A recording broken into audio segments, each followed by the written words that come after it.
दोस्तों, गाजियाबाद में ताबड़तोड़ 2 एनकाउंटर से पूरा इलाका गनगना उठा है। जैसे पुलिस बिल्कुल सफाई अभियान पर जुड़ गई है और बाबा का यमराज जो किसी अपराधी को माफ नहीं करते हैं, बिल्कुल ताबड़तोड़ एनकाउंटर कर रहे हैं।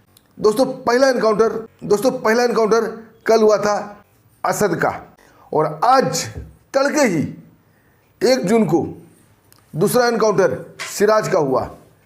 यानी 1 जून से शुरुआत हो गई, अब ये सिलसिला चलता रहेगा। और उत्तर प्रदेश के सीएम योगी के यमराज एनकाउंटर पर लगे हुए हैं। अपराधियों को चुन चुन के मारा जा रहा है। बाबा ने पहले ही कह दिया था, या तो अपराध छोड़ दो या तो उत्तर प्रदेश छोड़ दो, नहीं तो राम नाम सत्य की यात्रा पर निकाल दिया जाएगा। लेकिन ये अपराधी फिर भी बाज नहीं आ रहे हैं। सोचिए, बाबा की नगरी में, सीएम योगी आदित्यनाथ की नगरी में ये अपराध करने से नहीं डर रहे हैं, तो और राज्य में ये क्या करेंगे। जी हाँ दोस्तों, मैं बात कर रहा हूँ मुस्लिमों का। चुन चुन कर हिंदुओं को निशाना बनाया जा रहा है। छोटी छोटी बातों पर उनकी हत्या की जा रही है।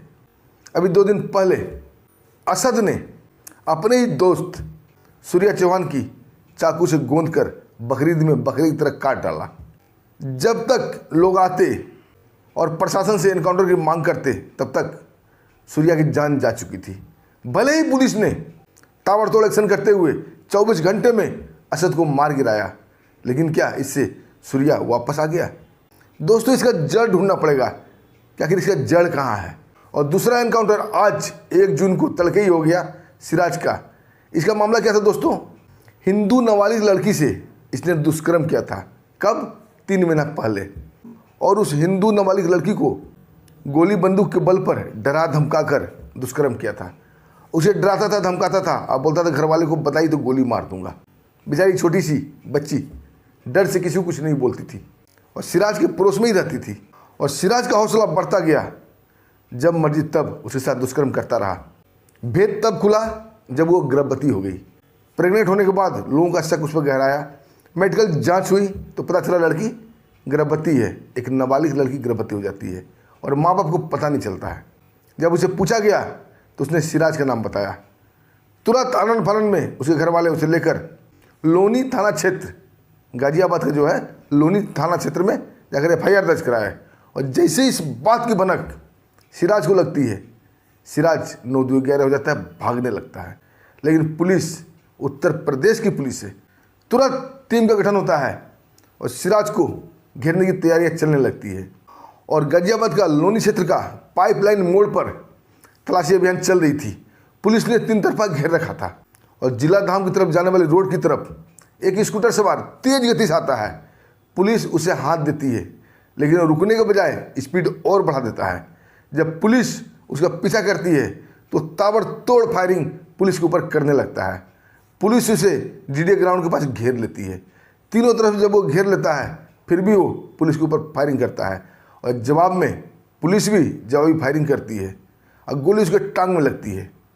वो गिर जाता है। जब उसका नाम पूछा जाता है तो बताता है सिराज। उसे जब पूछताछ की जाती है तो अपना अपराध कबूल करता है, बोलता हाँ, मैंने हिंदू नाबालिग के साथ दुष्कर्म किया है। दोस्तों, पोक्सो धारा के तहत उसके ऊपर FIR दर्ज होती है। अभी फिलहाल उसका इलाज चल रहा है। लेकिन समस्या कहाँ आ रही है दोस्तों? हम एक क्यों नहीं हो पा रहे हैं? मुसलमान सिर्फ मुसलमान हैं और हम हिंदू, कोई राजपूत है, कोई ब्राह्मण है, कोई यादव है, कोई छोटा जात है, कोई कुर्मी है तो कोई गुप्ता है, ऐसे बटे हुए हैं। और जब तक ऐसे बटे रहेंगे तब तक कटे रहेंगे। योगी बाबा ने साफ साफ कहा है, बटोगे तो कटोगे, एक रहोगे सेफ रहोगे।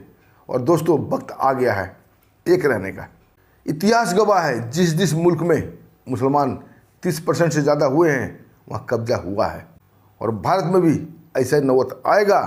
आएगा क्या? आ गया है। ये चुन चुन के हिंदुओं को मार रहे हैं और आप मन ही मन खुश हो रहे हैं कि हम 70% है, 80% है। अरे हम हिंदुओं में आधे तो इनकी तरफ हैं, जिनके गांड में सेकुलर का कीड़ा काटता है। भाईचारे की बात करते हैं। यानी सोचिए, 40% अगर हम 80% है तो 40 और ये 30, 70% तो ये हो गए। हम बचिए 40%। उसमें लड़ने वाले कितने हैं? आधा को तो भाईचारे और सेकुलर का कीड़ा काटा हुआ है। और उनको कहती है, शर्म नहीं आती है कि अगर धावा हुआ, हमला हुआ तो हम मुस्लिम धर्म कबूल कर लेंगे। ये तक बोलते हैं बेशरम। अब दोस्तों समझना आपको है और समझाना भी आपको है।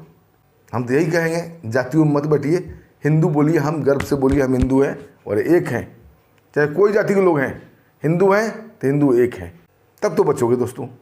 नहीं तो एक एक करके सबकी बारी आएगी, आज हमारी तो कल आपकी।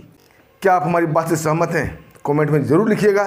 बाकी मैं आपको क्या ज्ञान दूं, आप खुद ही समझदार हैं दोस्तों। हमें आज्ञा भी दीजिए, लेकिन कमेंट ज़रूर कीजिएगा, क्या मैं ठीक बोला या गलत बोला, या कोई सजेशन हो तो ज़रूर हमें दीजिएगा, हम उस पर अमल करेंगे। उसके साथ ही हमें आज्ञा भी दीजिए, फिर मिलते हैं दूसरी कहानी में सच्ची घटना लेकर। तब तक के लिए नमस्कार, जय हिंद, जय भारत।